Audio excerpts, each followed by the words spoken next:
Hello class 5th, welcome to English class. So today we are going to start a solving of exercises that is given on page number 135 and 36. So these exercises are based on tenses that we have learned so far. We have learned so many tenses and we have with some examples. Okay, now today we are going to solve the exercise. Okay, so let's take a pencil in your hand and start reading questions with me. So question A and B, that is your homework that you have to do on your own, and C and D will do now. Okay, so first is question C. Use simple present or present continuous form of verb given in the bracket. Okay, so what you have to do is यहाँ कुछ options दिए गए हैं, उन options को आपको या तो simple present form में लिखना है या फिर present continuous form में लिखना है. जहाँ जो भी एप्लीकेबल है उसके अकॉर्डिंग उन वर्ब्स को हमें यूज करना है. Okay, so let's start. The first question is everyday my mother dash for a walk. Look she dash now. So students, as I have told you, present continuous का मतलब होता है कि जो काम अभी हो रहा है. तो यहाँ पर आप देखिए, every day my mother dash for a walk. हर रोज मेरी मम्मी वॉक के लिए जाती है. लुक शी डैश नाउ, देखो वो अभी भी जा रही है. तो जा रही है इज प्रेजेंट कॉन्टिन्यूस, तो यहाँ पर हम यूज करेंगे. Okay, so every day my mother goes for a walk. Look she is going now, है ना. प्रेजेंट कॉन्टिन्यूस का क्या फॉर्मूला होता है? Is am are plus ING form of verb. So यहाँ मदर सिर्फ एक ही है, उसके लिए हम क्या यूज करेंगे? इज यूज करेंगे. Is going for a walk. तो your sentence goes every day my mother goes for a walk. हर रोज मेरी मम्मी वॉक के लिए जाती है. Look she is going now, देखो वो अभी भी जा रही है. ओके, नाउ का मतलब वो काम अभी हो रहा है, प्रेजेंट में हो रहा है, that is it is continued. So here we are using go is changed into going. Next is children dash in the park at the moment. Generally all the children dash. Children dash in the park at the moment, मतलब अभी कुछ हो रहा है. That means present continuous. यहाँ पर हम present continuous use करेंगे. Children are playing in the park at the moment. Generally all children dash. Generally all children play.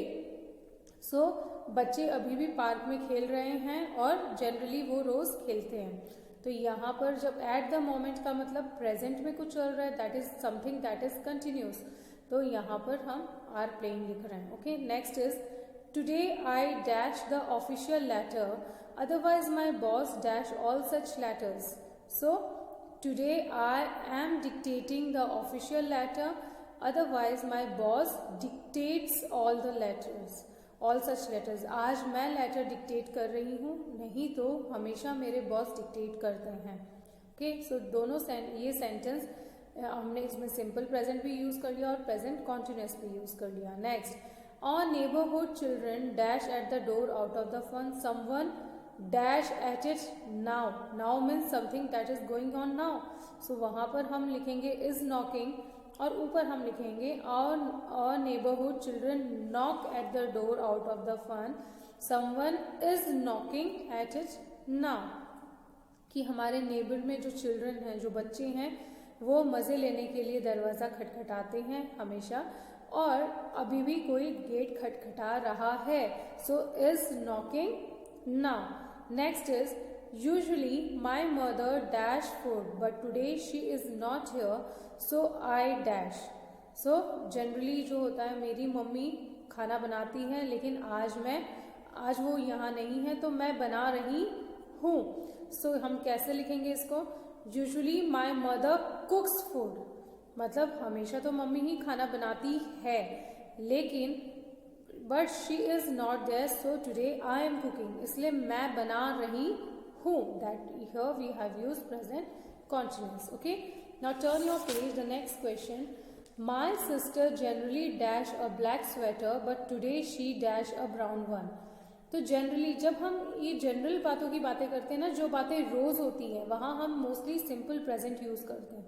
जैसे हमने जो फर्स्ट क्वेश्चन पढ़ा था कि मेरी मदर रोज वॉक पे जाती है, तो जो चीजें रोज होती है वहां हमें सिंपल प्रेजेंट वाला फॉर्मूला ही यूज करना होता है. ओके, और जहां कोई चीज लगातार अभी भी हो रही है वहां हम प्रेजेंट कॉन्टिन्यूस यूज करते हैं. जहाँ जनरली यूजुअली ऐसी चीज़ें होती है ना जो ऑलवेज डेली बेसिस पे होती है या फिर वो जो बार बार होती है रेगुलर, वहाँ हम मोस्टली सिंपल प्रेजेंट ही यूज़ करते हैं. Okay, so my sister generally wears a black sweater but today she is wearing a brown one.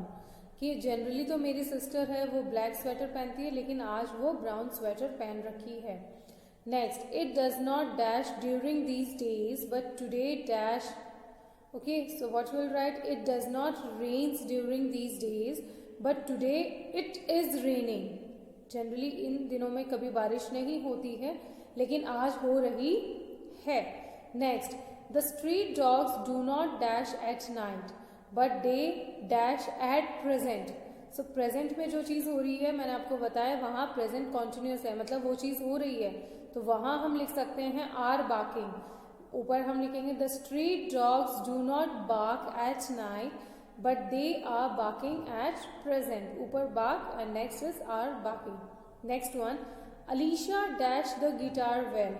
She dash at this time. Again this time it means something that is continuous.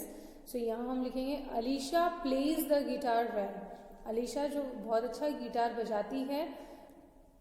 She dash at this time. She is playing at this time. अभी वो बजा रही है.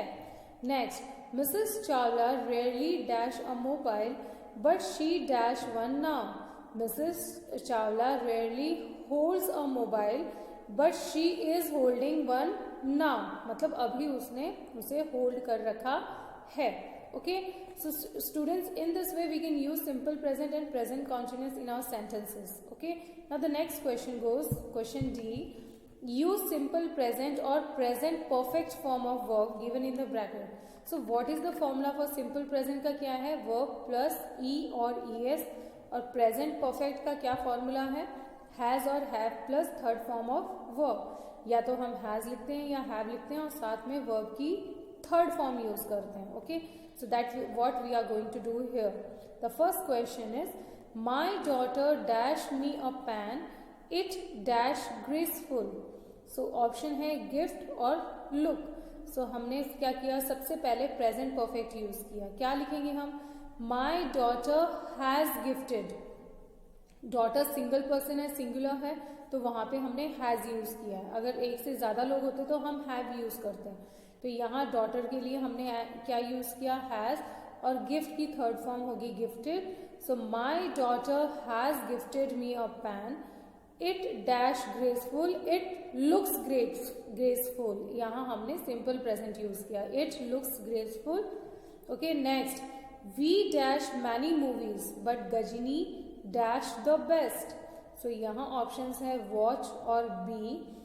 We have watched many movies but Ghajini dash the best, but Ghajini is the best. तो यहाँ present perfect के लिए हमने क्या यूज किया, हैव यूज किया. वी के साथ में हैव और वॉच की थर्ड फॉर्म वॉच्ड.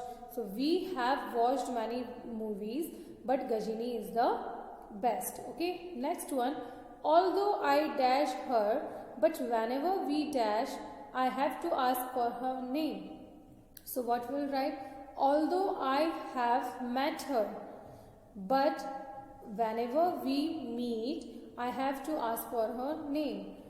कि मैं उसे बार बार मिलता रहता हूँ लेकिन फिर भी जब हम मिलते हैं तो मुझे उसका नाम पूछना पड़ता है.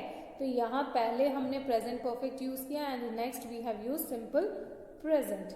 Siddharth dashed the Taj many times, but on every visit it dashed him. Siddharth has seen the Taj many times, but on every visit it enchants him. मतलब सिद्धार्थ ने बहुत बार ताज देखा है लेकिन वो जितनी बार देखता है उतनी बार ही उसे बहुत ही वो अच्छा लगता है. And the last one, the mall dash no discount but due to winter sale it dash 50% discount.